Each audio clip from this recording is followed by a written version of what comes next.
भी बौद्धिक संपत्ति के अधिकार का संरक्षण, कैसे उसको संरक्षण किया जाए, कैसे उनका बचाव किया जाए।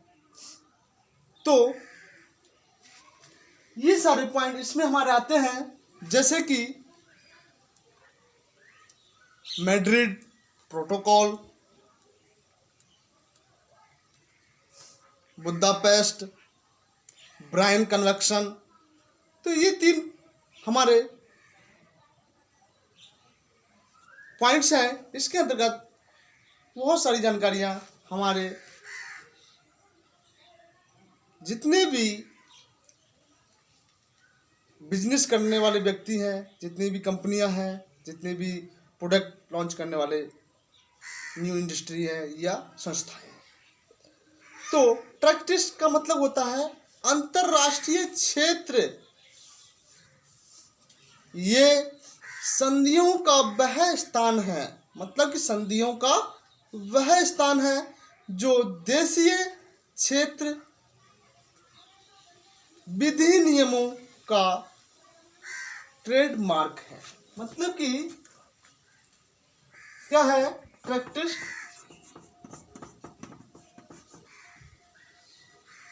अंतरराष्ट्रीय, मतलब कि इंटरनेशनल।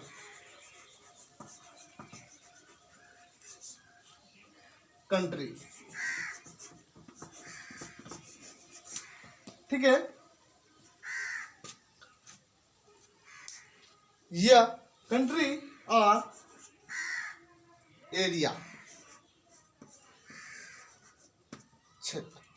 ओके, तो कंट्री मतलब इंटरनेशनल देश, मतलब कि राष्ट्रीय देश, या एरिया उसका जो उसके अंतर्गत कार्य करता है, मतलब कि किसके ट्रेडमार्क, रेखा चिन्ह उसके नियमों पर जो कार्य करते हैं। जैसे कि मान लीजिए कि जो भी पॉलिसी है हमारे देश की हो या विदेश की हो, उसी पॉलिसी के अकॉर्डिंग हमको चलना होगा, तभी हम बिजनेस कर सकते हैं, तभी हम अपना कोई भी प्रोडक्ट को लॉन्च कर सकते हैं, वैरायटी को लॉन्च कर सकते हैं। तो ऐसे ही मैड्रिड प्रोटोकॉल, तो हमारा इसके अंतर्गत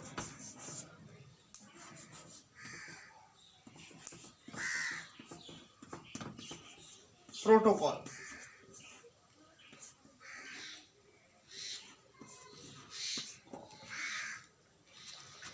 ये एक देश है, नाम है।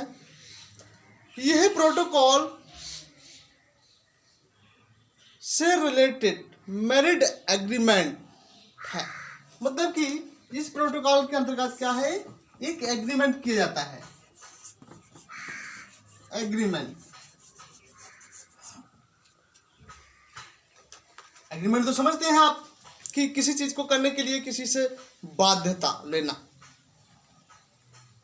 जैसे मान लीजिए कि आप सरस्वती मतलब एग्रीकल्चर कॉलेज है, वहां से आप अपनी डिग्री ले रहे हैं, तो कहाँ से ले रहे हैं? एक संस्था से ले रहे हैं, कॉलेज से ले रहे हैं, कॉलेज यूनिवर्सिटी से अटैच है, तो क्या हम उसी से एक कोरिलेट हैं।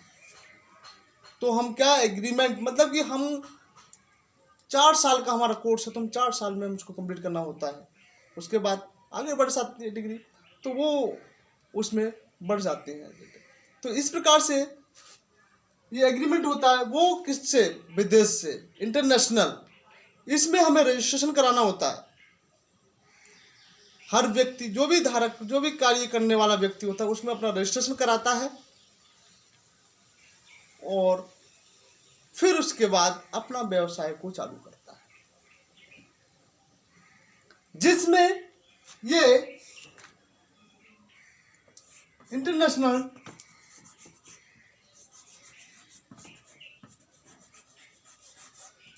ट्रेडमार्क,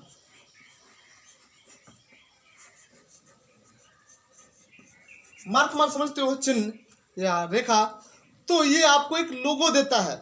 जैसे कि चाइना की कंपनी का लोगो अलग होगा, इंडिया की कंपनी का लोगो अलग होगा, विदेश जितनी भी सारी कंपनियां हैं वो अपना अपना एक लोगो, उन पे एक पहचान होती है उनकी कि ये प्रोडक्ट इस कंपनी का है और इसकी ये क्वालिटी है, तो उसी के अकॉर्डिंग उसकी वैल्यू भी जज की जाती है।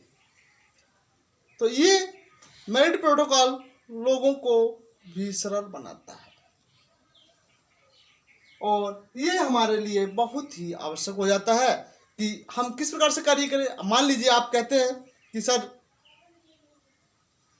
रेड चीफ का शूज लेके आना है, या लैंसर, या होंडा की बाइक, मारुति सुजुकी, बहुत सारे, हर कंपनी का अपना अपना लोगो होता है।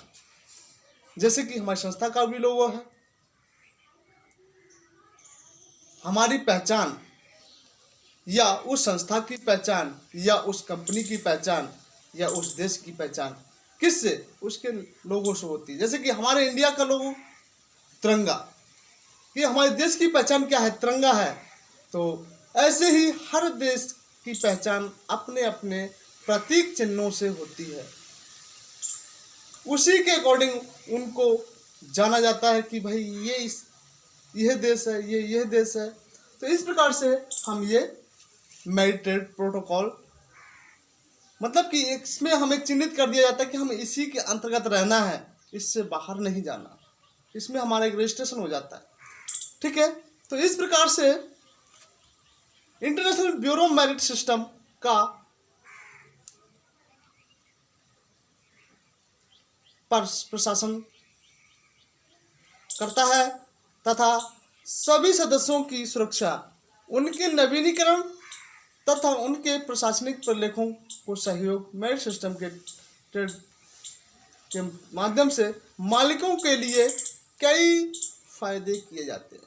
उसके माध्यम से मालिकों को बहुत से ऑफर मिलते हैं। जैसे अनिल अंबानी है, बहुत सारे जितने भी हैं बड़े बड़े उद्योगपति हैं, वो अपने अपने rules, fees pattern, language etcetera मेरे सिस्टम चालू करते हैं। तो उसमें हमें क्या करना पड़ता है? अप्लाई करना। दूसरा हमारा है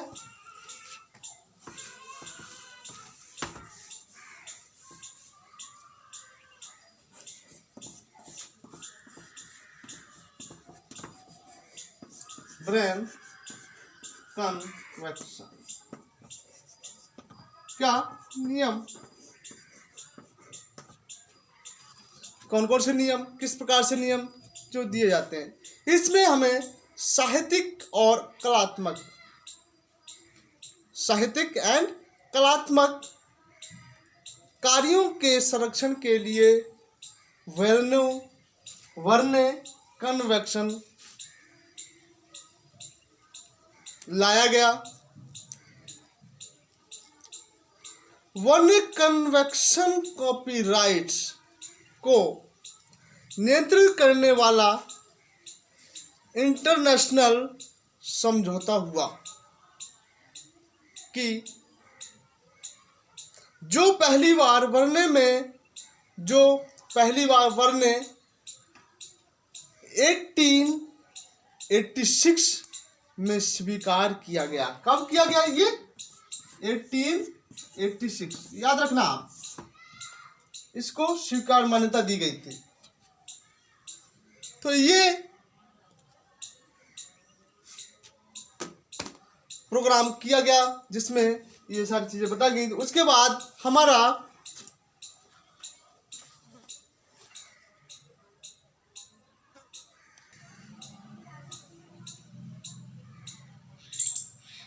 जो 3 सिद्धांतों पर आधारित है। कौन सा? Verne convection. पहला, हम नेशनल ट्रीटमेंट करते हैं, मतलब कि देश जो इंटरनेशनल होता है एक नेशनल होता है, तो नेशनल तौर पर हम उसको ट्रीट करते हैं। दूसरा, ऑटोमेटिक प्रोटेक्शन, जो हमारे स्वतः ही किसी कार्य को करने के लिए दे दिया जाता है। तो ये तीसरा हमारा है इंडिपेंडेंट प्रोटेक्शन, स्वतंत्र, किसी पर डिपेंड नहीं होता, खुद ही अपने आप को किस प्रकार से आगे बढ़ाया जा सके, ठीक है। तो इस प्रकार से इसकी ड्यूरेशन रखी जाती है। वर्नियर कन्वेक्शन ड्यूरेशन होती है इसकी। तो पहला हमारा हुआ इसके अंतर्गत नेशनल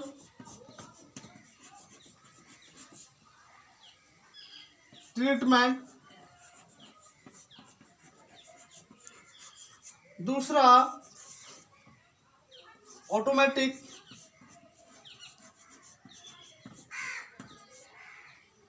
प्रोडक्शन, तीसरा हमारा है इंडिपेंडेंट।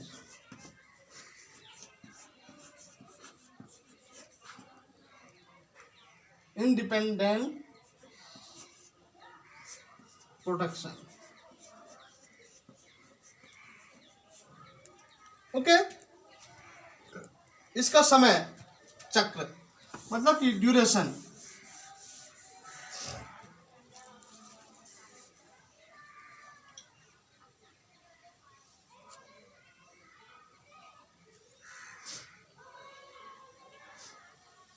वर्ष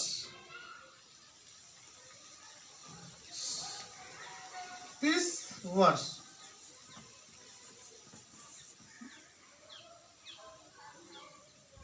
के लिए कॉपीराइट दिया जाता है।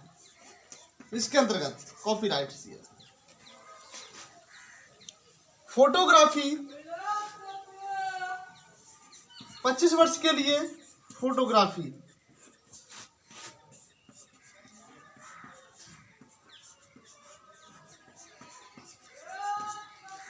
ठीक है।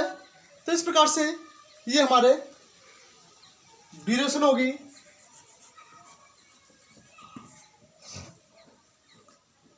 अब हम तीसरा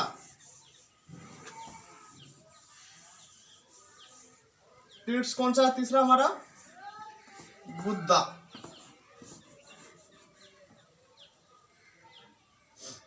बुद्धा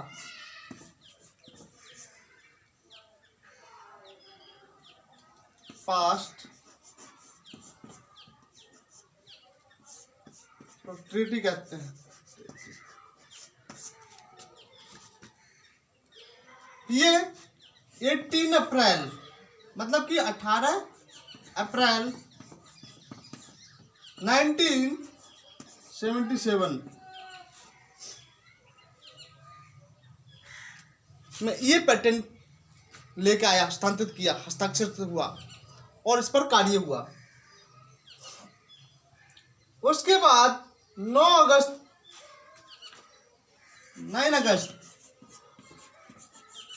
1980 लागू कर दिया गया ये। उसके बाद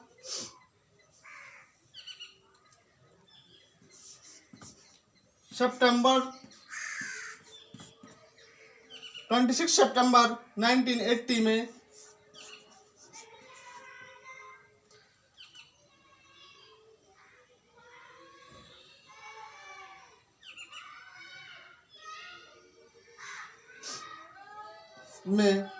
BIPO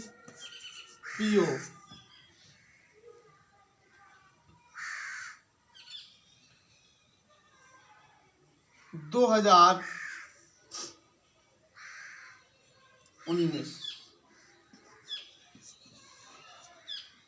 कितने देश 82 देश